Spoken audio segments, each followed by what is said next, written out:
दोस्तों, अगर आप अपनी पत्नी के नाम पर जमीन या प्रॉपर्टी रजिस्टर कराने की सोच रहे हैं तो थोड़ा रुक जाइए। केंद्र सरकार ने 2025 में रजिस्ट्रेशन बिल के तहत नई गाइडलाइंस जारी की है जो कहती है कि सिर्फ रजिस्ट्री कराने से मालिकाना हक साबित नहीं होता। इसके अलावा क्या दिल्ली हाई कोर्ट के हालिया फैसले में कोई ऐसी चेतावनी दी गई है? अगर पति की कमाई से पत्नी के नाम पर प्रॉपर्टी ली गई है तो कोर्ट रजिस्ट्री को रद्द कर सकता है।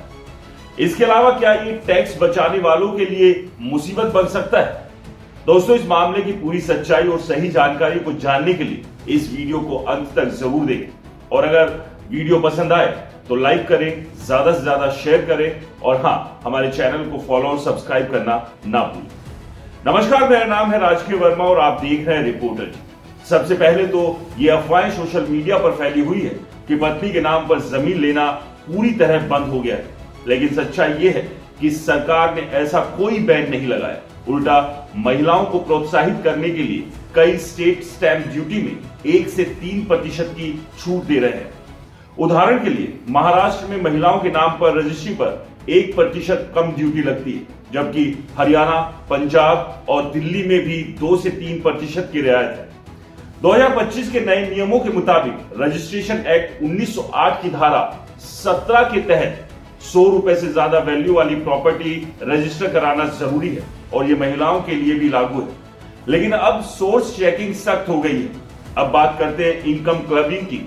इनकम टैक्स एक्ट की धारा 64(1) के तहत अगर पति अपनी कमाई से पत्नी के नाम पर प्रॉपर्टी खरीदता है तो उसकी किराया या बिक्री से होने वाली इनकम पति की ही गिनी जाती है।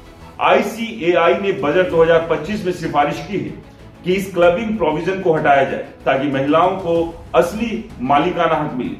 दोस्तों, अभी तक ये नियम टैक्स चोरी रोकने के लिए, लेकिन कई मामलों में ये कपल्स के लिए परेशानी बन जाता है। सुप्रीम कोर्ट ने हाल ही में कहा था कि रजिस्ट्री अकेले ऑनरशिप प्रूफ नहीं है, म्यूटेशन यानी नामांतरण और टाइटल डीड अपडेट जरूरी है।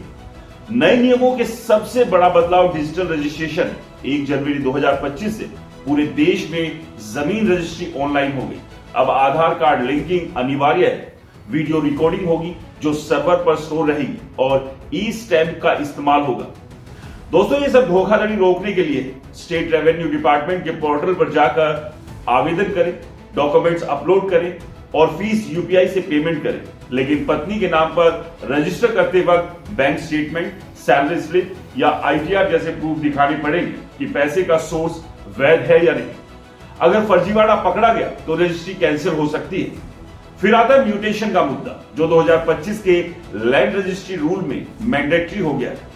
रजिस्ट्री के बाद 30 दिनों में लोकल रेवेन्यू ऑफिस में नामांतरण कराना पड़ता है, वरना ऑनरशिप इनकम्प्लीट मानी जाती है। बिना म्यूटेशन के प्रॉपर्टी टैक्स, बिजली बिल या रीसेल में दिक्कत होती है। दोस्तों, दिल्ली हाईकोर्ट के एक केस में तो पति ने टैक्स बचाने के लिए पत्नी के नाम रजिस्टर किया था, लेकिन कोर्ट ने सोर्स न दिखाने पर इसे अमान्य ठहरा दिया।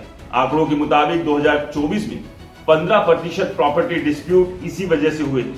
तो सावधानी बरतें, वरना लाखों का नुकसान हो सकता है। अब फायदे की बात करें तो पत्नी के नाम पर प्रॉपर्टी लेना अभी भी स्मार्ट चॉइस है। PMAY स्कीम के तहत अगर महिला ऑनर है तो 2.67 लाख रुपए तक की सब्सिडी मिलती है।